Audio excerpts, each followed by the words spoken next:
दोस्तों, मैं राज पांडे, आप देख रहे हैं आरसीएन टुडे। आइए जान लेते हैं अभी की बड़ी खबर, ब्रेकिंग न्यूज के बारे में। अभी की लेटेस्ट अपडेट के बारे में बात करेंगे, पूरी खबर विस्तार से देंगे। सच को सच कहेंगे, झूठ को झूठ कहेंगे, ना पक्ष ना विपक्ष, वनली निष्पक्ष। जो भी जानकारी मैं आपको देने जा रहा हूँ 100% ऑथेंटिक है। अगर आपको किसी प्रकार की ऑथेंटिक जानकारी प्रतिदिन चाहिए तो आप हमसे जुड़ सकते हैं। सबसे पहले मैं आपको बहुत बड़ी खुशखबरी देना चाहता हूं, जिसका इंतजार आप लंबे समय से कर रहे थे। वह इंतजार अब समाप्त हो चुका है, लेकिन उससे पहले वीडियो को लाइक शेयर कर दें। अगर आप इसी प्रकार की ऑथेंटिक जानकारी प्रतिदिन चाहते हैं तो अभी चैनल को सब्सक्राइब करके बेल आइकन दबा के ऑल पर सेलेक्ट कर दें, जिससे हमारे वीडियो का नोटिफिकेशन आप तक सबसे पहले पहुँच जाए, वीडियो को आप सबसे पहले देख पाएँ। जैसा कि आप अपनी स्क्रीन पर जो देख रहे हैं, ये बहुत ही खुशखबरी वाली चीज़ है। आपको बता दें, यह आरआरबी एनटीपीसी का रिजल्ट है, जो कि आज जारी कर दिया गया है।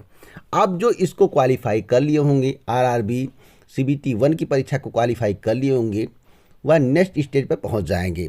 तो जितने भी लोग इस परीक्षा में सफल हुए हैं, उन सभी को आरसीएन न्यूज़ टुडे चैनल की तरफ से हार्दिक बधाई। और सभी लोग कट ऑफ के बारे में जानकारी देना मत भूलिएगा कि आपका कितना नंबर था, आप कितना क्वेश्चन अटेम्प्ट किए थे जिससे आपका सिलेक्शन हुआ है।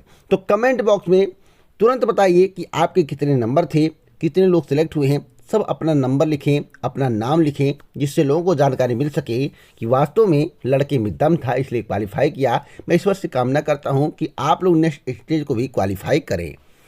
अगली अपडेट है बिहार की, बहुत ही महत्वपूर्ण खबर है। बहुत बड़ा बदलाव हुआ है। जैसा कि आप अपनी स्क्रीन पर देख रहे हैं कि सरकारी कर्मी 3 बार ही दे सकते हैं बीपीएससी परीक्षा। आपको बता दें कि राज्य सरकार ने बिहार लोक सेवा आयोग और बिहार कर्मचारी चयन आयोग की परीक्षा में सरकारी सेवकों के शामिल होने के लिए अवसरों की सीमा निर्धारित कर दी है।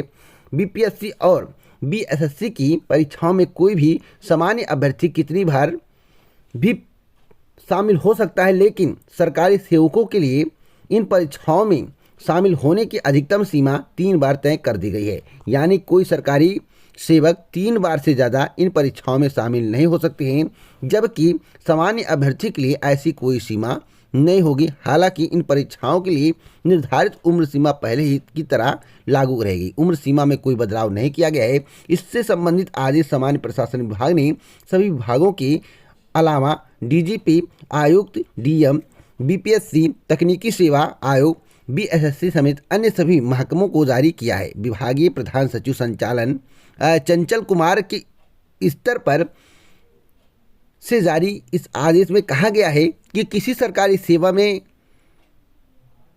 एक बार आने के बाद अधिकतम 3 अवसर ही प्राप्त होंगे। 3 ही अवसर आप परीक्षा में प्रतिभाग कर सकते हैं। तो अब तक की सबसे बड़ी खबर ब्रेकिंग न्यूज़ है। जैसा कि कटिंग देख सकते हैं, या पटना की खबर है, आपके लिए बहुत बड़ी खबर है। और जितने भी सरकारी कर्मचारी हैं जो कि बीपीएससी की परीक्षा इत्यादि परीक्षाओं में प्रतिभाग करते हैं, उन सब के लिए एक झटका भी है, क्योंकि 3 से ज़्यादा अवसर आपको नहीं मिलेगा।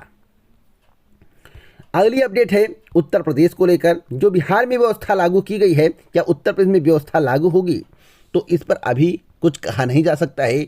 बिहार में बीजेपी है, उत्तर प्रदेश में बीजेपी है। हो सकता है कि व्यवस्थाएं परिवर्तित हो जाए, लेकिन अभी मैं नहीं कह सकता कि व्यवस्थाएं इस तरह की होंगी जिस तरह की बिहार में है। तो फिलहाल थोड़ा आपको इंतजार करना पड़ेगा। उत्तर प्रदेश में यह व्यवस्था अभी लागू होने की कोई संभावना नहीं है। एक और महत्वपूर्ण खबर है लंबित भर्तियों को लेकर। लंबित भर्तियों के संबंध में इस चैनल के माध्यम से आपको बताया गया था कि कौन कौन सी लंबित भर्तियां कब तक पूरी हो सकती हैं। तो मैं आपको बताना चाहता हूं कि उत्तर प्रदेश में एक आयोग है, उत्तर प्रदेश अधिरथ सेवा चयन आयोग, और एक है उत्तर प्रदेश लोक सेवा आयोग। जितनी भर्ती प्रक्रियाएं पेंडिंग हैं किसी भी चयन बोर्ड की, आयोग की, अगर उनकी ज्वाइनिंग होनी है तो चुनाव के बाद ज्वाइनिंग हुई, यानी कि अप्रैल माह से ज्वाइनिंग की प्रक्रिया शुरू हो सकती है। अप्रैल से पहले शुरू होने की संभावना नहीं है। तो आपको अप्रैल माह तक वेट करना पड़ेगा। चुनाव आयोग की परमिशन के बिना एक भी पत्ता इस समय नहीं हिल रहा है। तो चुनाव आयोग से परमिशन लेने के बाद ही परीक्षाएं हो सकती हैं और परीक्षा परिणाम जारी हो सकता है, साथ साथ ज्वाइनिंग हो सकती है। वैसे ज्वाइनिंग होने की संभावनाएं कम होती हैं। परीक्षाओं की तिथि अगर आदर्श आचार संहिता से पहले निर्धारित की गई हैं तो उस तिथि पर परीक्षा हो सकती है, लेकिन ज्वाइनिंग के संबंध में मशक्कत करनी पड़ती, इसलिए हो सकता है कि अप्रैल माह से ज्वाइनिंग प्रक्रिया शुरू हो। तो अब तक की सबसे बड़ी खबर है, कोई भी आयोग हो, कोई भी बोर्ड हो, सभी के लिए यह सूचना महत्वपूर्ण है। अगली अपडेट है जो आपके लिए बहुत ही महत्वपूर्ण है। यूपी विधानसभा चुनाव 2022 बहुत ही नज़दीक है और आपके जहन में एक सवाल होगा कि उत्तर प्रदेश में किसकी जीत होगी और किसकी हार होगी।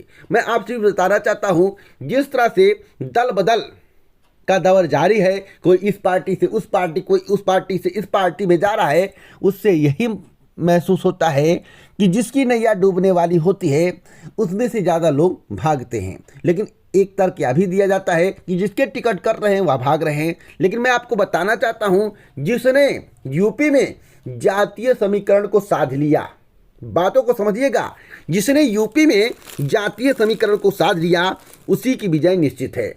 तो आपको क्या लगता है कि कौन सी पार्टी जातीय समीकरण के आधार पर काम कर रही है? मैं आपको बताना चाहता हूं कि 2014 देखिए, 2017 देखिए और 2019 देखिए। जिस तरह से बीजेपी के द्वारा जातीय समीकरण को साधा गया था, जिस तरह से वर्क किया गया था, वह वर्क वर्तमान में दिखाई नहीं दे रहा है, क्योंकि जातीय समीकरण के आधार पर ही बीजेपी को प्रचंड बहुमत मिला था। और आपको मालूम होगा 325 सीटें ऐसे नहीं आ सकती, केवल एक बिरादरी या एक जांच के लोगों को वोट देने से प्रचंड बहुमत नहीं आता है। और जो हिंदुत्व होता है वह जातीय समीकरण पर बिगड़ जाता है। मैं आपको बताना चाहता हूं, उत्तर प्रदेश एक ऐसा राज्य है जो जातीय समीकरण के आधार पर विजय दिलाता है। तो जिसके पक्ष में जितने कास्ट वाले होंगे, यानी कि जिसके पक्ष में जितने बड़े नेता किस कास्ट के हैं, उस पर एक विशेष ध्यान देना चाहिए। तो मैं आपको बताना चाहता हूं, चाहे मौर्य हो, चाहे कुशवाहा हो, इत्यादि बिरादर, चाहे ठाकुर हो, चाहे पंडित हो, सभी लोग जिस कास्ट में ज़्यादा दिखाई देंगे, पब्लिक का रुझान उसी कास्ट की तरफ जाता है। वैसे जाति धर्म पर चुनाव नहीं होना चाहिए, डेवलपमेंट पर चुनाव होना चाहिए। लेकिन उत्तर प्रदेश की राजनीति यही कहती है, जिसके अंदर, जिसके खेमे में जातीय समीकरण बहुत अच्छा है उसी की विजय तय है। तो आपको क्या लगता है कि 2022 के विधानसभा चुनाव में किसके और किसके बीच में टक्कर है? वैसे जहां तक मेरा मानना है कि बीजेपी और सपा के बीच में कांटे की टक्कर है और बसपा अभी बैठी हुई है। बसपा के संबंध में कोई चर्चाएं वर्तमान में नहीं चल रही हैं। और आपको बता दूं, अगर बीजेपी जीतेगी तो प्रचंड बहुमत से जीतेगी, अगर बीजेपी हारेगी तो भी प्रचंड तरीके से हारेगी। इसलिए अगर कोई ये सोच रहा है कि बीजेपी गठबंधन के जरिए सरकार बना लेगी, अगर 20-25 सीटें कम होती हैं या त्रिकोणीय मुकाबला हो जाता है और किसी का बहुमत नहीं आता है, तो मैं आपको बता दूं, वर्तमान की स्थिति को देखते हुए बीजेपी को समर्थन करने के लिए कोई तैयार नहीं हुआ। अगर कोई तैयार हो सकता है मायावती जी तैयार हो जाए, क्योंकि उन्होंने एक बार स्टेटमेंट दिया था कि सपा को हराने के लिए उनका, लेकिन ऐसा नहीं होगा, क्योंकि अगर बीजेपी से सभी को लगाव है तो ऐसे प्रचंड बहुमत में आ जाएगी। लेकिन मैं आपको बताना चाहता हूं, अगर केंद्र में बीजेपी को हटाना पड़ा और आम जनता यही सोच रही है, तो मैं आपको बता दूं, बीजेपी प्रचंड तरीके से हारेगी। अगर आम जनता सोच रही नहीं बीजेपी को केंद्र में रखना है, तो उत्तर प्रदेश विधानसभा चुनाव 2022 को कोई नहीं हरा सकता, बीजेपी को कोई नहीं हरा सकता। वैसे बीजेपी को हराने के लिए अभी और प्रयास करना पड़ेगा, तब हो सकता है बीजेपी हारे। लेकिन जिस तरह से कुनबा अखिलेश यादव का बढ़ता चला जा रहा है, जिस तरह से लोग छोड़ कर आ रहे हैं और जातीय समीकरण पर काम किया जा रहा है, उससे यही प्रतीत होता है कि यूपी विधानसभा चुनाव 2022 कांटे की टक्कर है। और मैं आपको बताना चाहता हूं 2022 में किसकी सरकार बन जाएगी, इस पर अभी मुहर लगा पाना बहुत ही मुश्किल है। तो यह एक अनुमान है या एक विचार है। अगर आपको इसी प्रकार की ऑथेंटिक जानकारी प्रतिदिन चाहिए तो अभी चैनल को सब्सक्राइब करके बेल आइकन दबा के ऑल पर सेट कर वीडियो को लाइक शेयर करना मत भूलें। जय हिंद, जय भारत, नमस्कार।